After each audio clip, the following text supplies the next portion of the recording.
अस्सलाम वालेकुम नादरीन, आप यूट्यूब चैनल देख रहे हैं। मैं इमरान खान हूँ। नादरीन, ये बहुत बड़ी खबरें हैं और पाकिस्तान में बड़ी डेवलपमेंट्स हो रही हैं। नंबर एक, आसिम मुनीर साहब की पॉलिसी है, उसके तहत मेजर जनरल अहमद शरीफ साहब पहुंचे।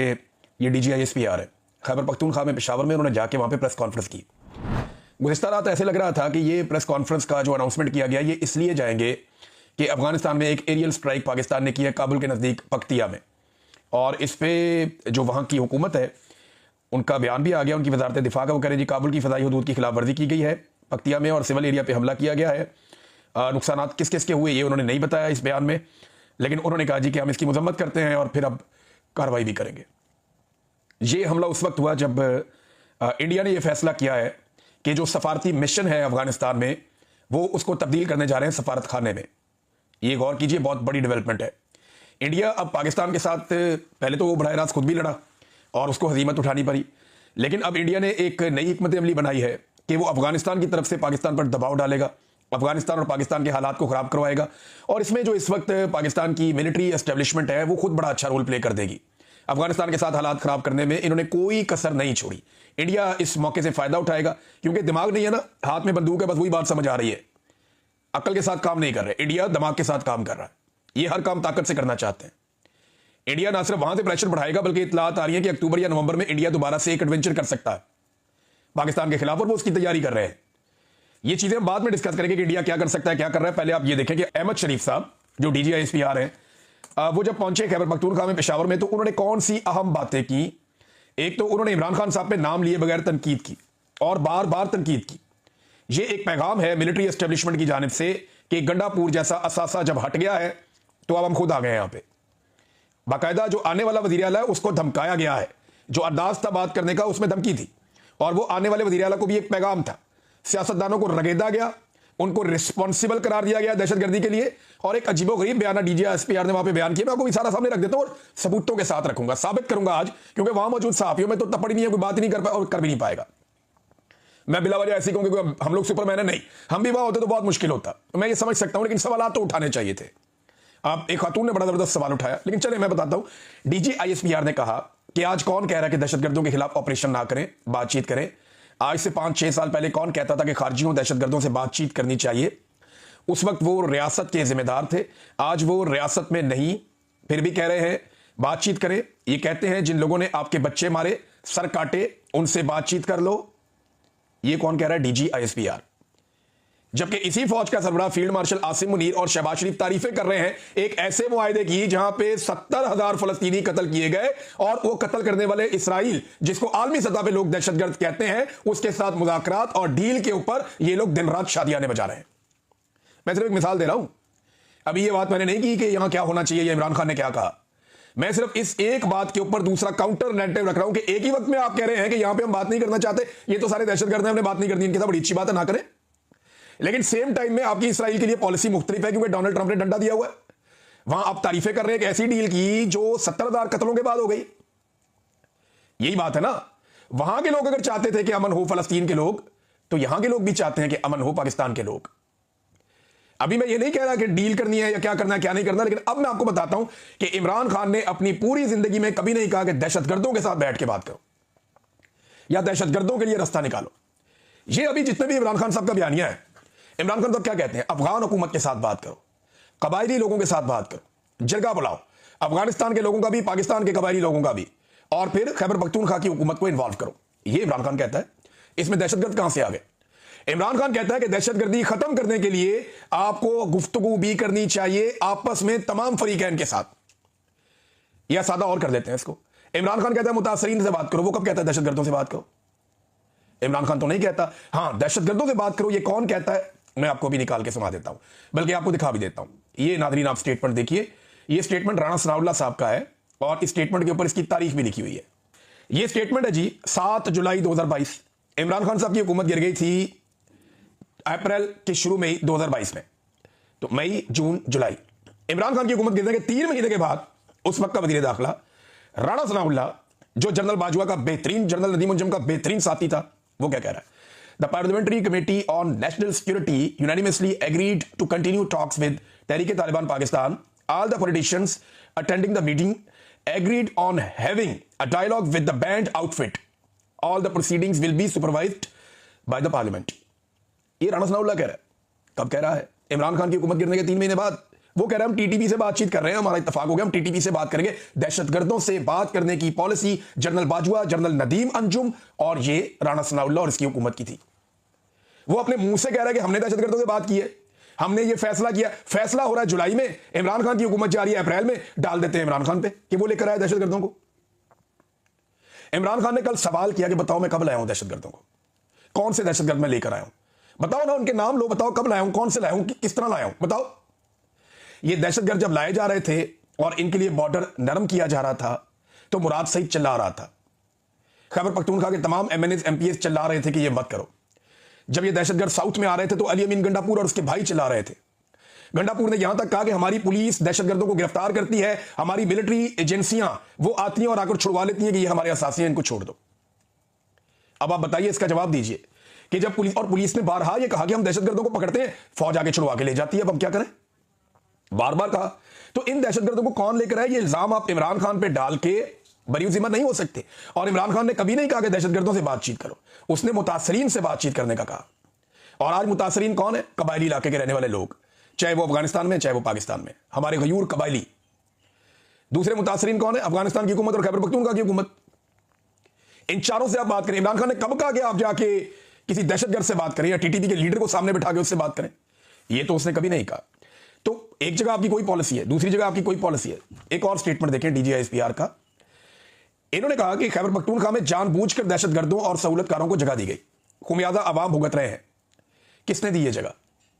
लेकिन इमरान खान पे आप ये इल्जाम लगाते हैं कि वो दहशतगर्दों को लेकर आए, तो ये पर्चा देना उसके ऊपर, फिर इसके अंदर उसको जेल के अंदर डाले ना। फिर आप ये कड़ियां चड़ियां क्या बेचती हैं? कभी घड़ी डाल देते हैं, कभी कहीं मुंह काला करवाते हैं, कभी कहीं मुंह काला करवाते हैं। और भाई इससे बड़ा तो जुर्म कोई नहीं हो सकता, इस पे डालो पर्चा, ये मुकदमा चलाओ। ये मुकदमा ये इसलिए रियासत नहीं चला सकती कि ये जानते हैं कि दहशतगर्दों को कौन लाया, और ताने बाने सीधे जनरल नदीम अंजुम और जनरल बाजवा पे जाएंगे। और जब नदीम अंजुम को और जनरल बाजवा को उल्टा लटकाया जाएगा तो सारी कहानी खुल जाएगी।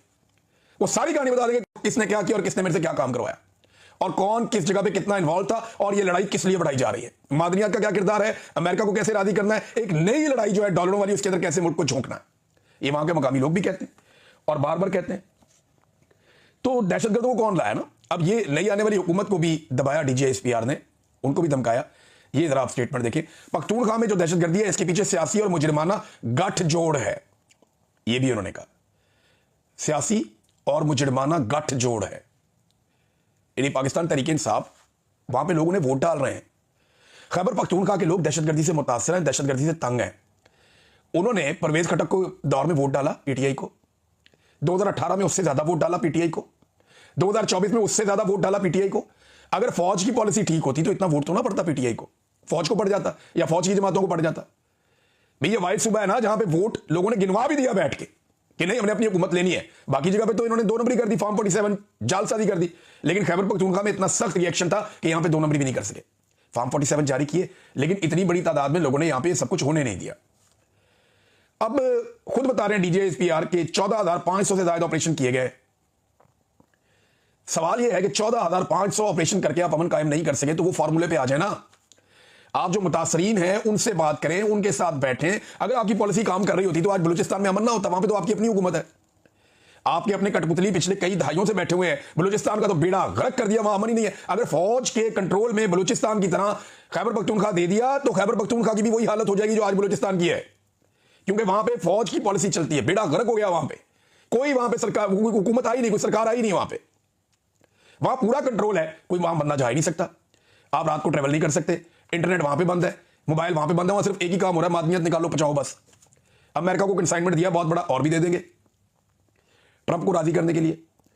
तो बात यह है कि बलूचिस्तान की जो हालत हो गई है वहां तो मिलिट्री एस्टेब्लिशमेंट का पूरा कंट्रोल है, सियासी वजूद ही नहीं है। तो क्या यही हालत करनी है खैबर पख्तूनख्वा की भी कि यहां से सिर्फ मादनियात ही निकलेंगी और लोग सिसकते रहेंगे, लोग अजीबोगरीब जिंदगी गुजारते रहेंगे। बलूचिस्तान के हालात आप देख लें, नोगो एरिया बन गया है, कच्चे के हालात आप देख लें। रात के वक्त गाड़ियां नहीं अब गुजरती सिंध से पंजाब के बीच में, गुजरती हैं तो उनको स्क्वाड किया जाता है आगे पीछे, ये पुलिस की बहुत सारी गाड़ियां लगा के कमांडोज की। अब वो नोगो एरिया बना हुआ है जी, कच्चे का इलाका भी, वो बड़े लीथल हो गए डाकू। टीएलपी पंजाब में इस वक्त सड़कों पे है। कश्मीर में दोबारा लड़ाई शुरू हो गई है और कश्मीर में उन्होंने फिर पर्चे देना शुरू कर दिए। मुजफ्फराबाद के एसएचओ की मुद्दईयत में शौकत नवाज मीर समेत बहुत सारे रहनुमाओं पे मुकदमा दर्ज हो गया कि नीलम पुल के ऊपर इन्होंने ये किया, वो किया, वो कत्ल के इक़दाम कत्ल किया और दीगर मुकदमा दे दिए, वादे शादे कोई पूरे नहीं किए, इन्होंने दोबारा चढ़ाई कर दी। पूरे पाकिस्तान में पाकिस्तान की मिलिट्री एस्टेब्लिशमेंट ने जंग लगाई हुई है। पंजाब के अंदर इन्होंने तय किया तरीके लबैक से पुरअमन तरीके से आगे अपना आप एहतजाज कर दीजिएगा। अब वो सड़कों पर निकले हुए हैं, देव मार कुटाई चल रही है हर जगह पे, बंदे कत्ल भी हो गए, बहुत सारे जख्मी भी हो गए, वो रिजवी बरादरान भी आ गए, वो सड़कों पे आगे की तरफ बढ़ रहे हैं, पुलिस उन्हें रोक रही है। पूरे इस्लामाबाद में रास्ते बंद किए हुए हैं, पंजाब में रास्ते बंद किए हुए हैं, कंटेनर लगाए हुए हैं जगह जगह पे, और ये एक नया तमाशा पूरी दुनिया को दिखा रहे हैं। IMF के साथ इनकी जो डील हो रही थी, वो जो एक डील होती है स्टाफ लेवल, वो अभी तक साइन नहीं हुई, उसकी इनको अलग परेशानी है। इकोनॉमी का बेड़ा गर्क कर दिया पाकिस्तान में, गिलगित बल्तिस्तान से लेकर कराची तक, गवादर तक इन्होंने पाकिस्तान के हालात बर्बाद कर दिए। और ये सियासतदानों पे कैसे इल्जाम लगा सकते हैं? ये सारे फैसले मिलिट्री एस्टेब्लिशमेंट के थे और उन्होंने ये फैसले किए। और अब मिलिट्री एस्टेब्लिशमेंट का फैसला है कि खैबर पख्तूनख्वा पे उन्हें पूरा कंट्रोल चाहिए। अब ये पूरा कंट्रोल करने के लिए सुहेल अफरीदी एक रुकावट है।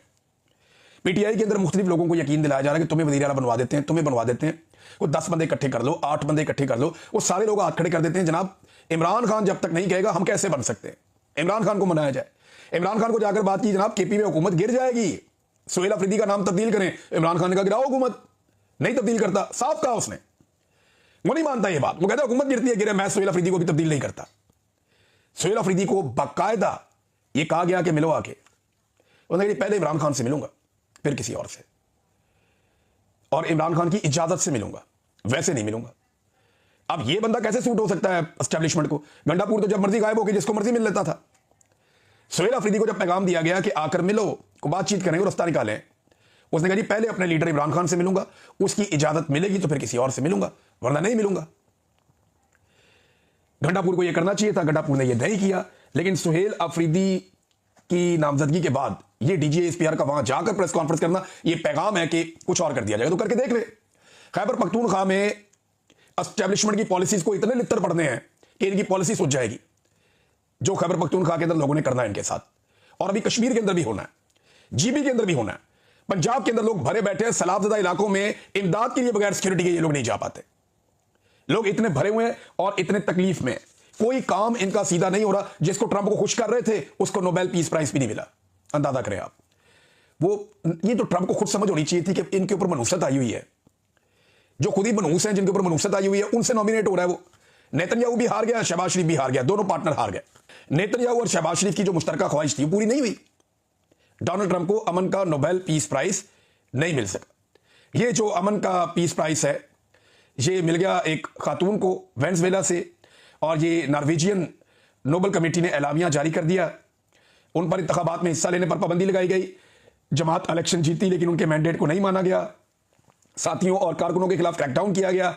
जमहूरी हुकूक, अवामी मैंडेट, अवामी बालादस्ती और जमहूरियत के लिए जिद्दोजहद के एतराफ में वेनेजुएला की अपोजिशन लीडर मारिया कोरिना को इस बरस का अमन का नोबेल इनाम दिया जाता है। अगर ये क्राइटेरिया है तो इमरान खान तो इसके ऊपर बहुत जबरदस्त तरीके से पूरा उतरता है।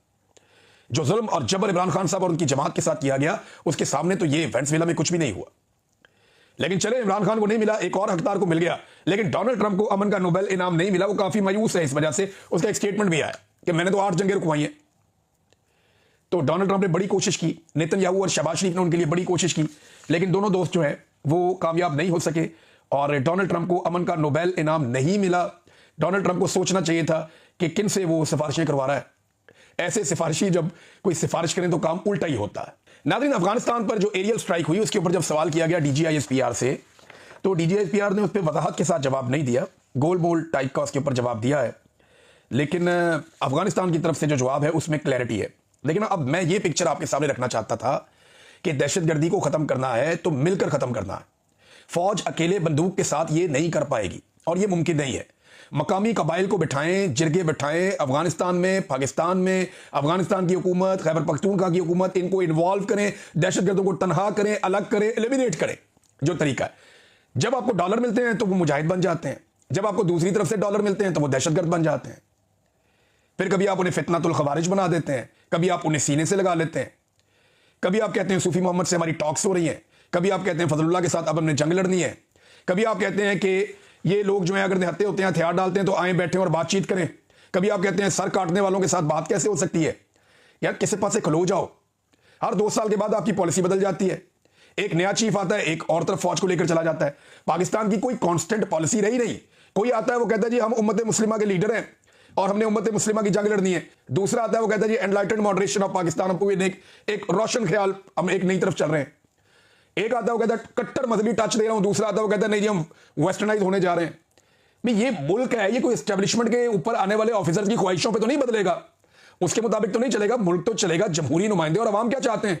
अवाम बार बार बता रहे हैं कि हम पीटीआई को वोट डाल रहे हैं, हमें इमरान खान पे ट्रस्ट है, लेकिन बार बार धोखा दिया जाता है।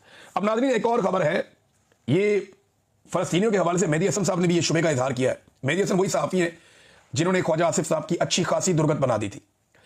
वो ये कहते हैं मैंने कल भी कहा था कि मुझे इस बात का बड़ा खदशा है कि इसराइल जो है वो इस डील को इस्तेमाल करेगा अपने बकिया यरगमालियों को छुड़वाने के लिए और दोबारा से बमबारी शुरू कर देगा।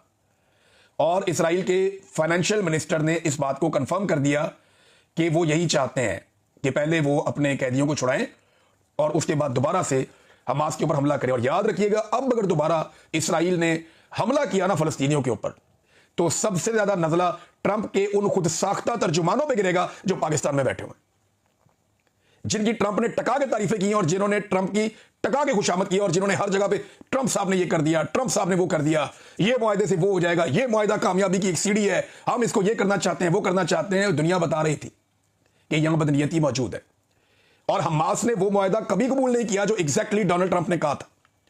दोबारा बमबारी होती है तो आप समझ लें कि बयानिया फिर बढ़ जाएगा मौजूदा पाकिस्तानी हुक्मरानों का भी। नाज़रीन पाकिस्तान तहरीक इंसाफ को अब चाहिए, क्योंकि ये पॉलिटिकल प्रेस कॉन्फ्रेंस थी DGISPR की जानिब से, तो पॉलिटिकल प्रेस कॉन्फ्रेंस का पॉलिटिकल जवाब होता है और पॉलिटिकल जवाब उसका आना चाहिए। यानी अब ये जिम्मेदारी है उमर अयूब साहब की, ये जिम्मेदारी है शिबली फराज की, असद कैसर की, जुनैद अकबर की, खास तौर पे शानदाना गुलजार साहब है वहां पे, बाकी जो खैबर पख्तूनख्वा के लोग हैं जिनको सियासी दहशतगर्दों का गठजोड़ करार दिया गया, जिस पॉलिटिकल पार्टी के लीडर के ऊपर इतने बड़े बड़े इल्जामात लगाए गए, हालांकि जब वो हुकूमत में था एक भी तालिबान वापस नहीं आया और जब उसकी हुकूमत गिर गई तो उसके बाद पॉलिसी पहले बनाई गई जुलाई में और जुलाई के बाद से तालिबान आना शुरू हो गए और वो चिल्लाता रहा, उसके साथी चिल्लाते रहे कि ये मत करो और इन्होंने कर दिया बगैर किसी मुशावरत के, बगैर किसी कंसेंसस के। ये अंधाधुंध फौज के कहने के ऊपर तालिबान लेकर आ गए पाकिस्तान में। उस वक्त की मिलिट्री की आदत ये चाहती थी। इसमें अगर लटकाना है और पकड़ना है तो जनरल बाजवा को और जनरल नदीम अंजुम को पकड़े। जनरल फैज पहले ही आपके पास है, उससे पूछे कि क्यों तालिबान को लेकर आए पाकिस्तान में। एक और नाज़रीन जो खतरा है वो खतरा यह है कि action and aid of civil power, ये एक कानून है, ऑर्डिनेंस है खैबर पख्तूनख्वा में। अगर इसको खत्म कर दिया गया तो फौज के पास खैबर पख्तूनख्वा में खुद से ऑपरेशंस करने का इख्तियार कानूनी तौर पे खत्म हो जाएगा और ये सुहेल अफरीदी ने आके कर देना है। लेकिन 3-4 गारंटीज इस वक्त मिलिट्री एस्टेब्लिशमेंट चाहती है। नंबर 1 मादनियात वाला bill, number 2 military operation, number 3 ये जो action and aid and civil power वाला बिल है ये मौजूद रहे और कुछ चीजें और हैं जो वो चाहते हैं खैबर पख्तूनख्वा में मौजूद रहे। इनके खिलाफ तो कोई भी पार्टी नहीं जा सकती। इस वक्त अपोजिशन ने इतनी सी भी कोशिश नहीं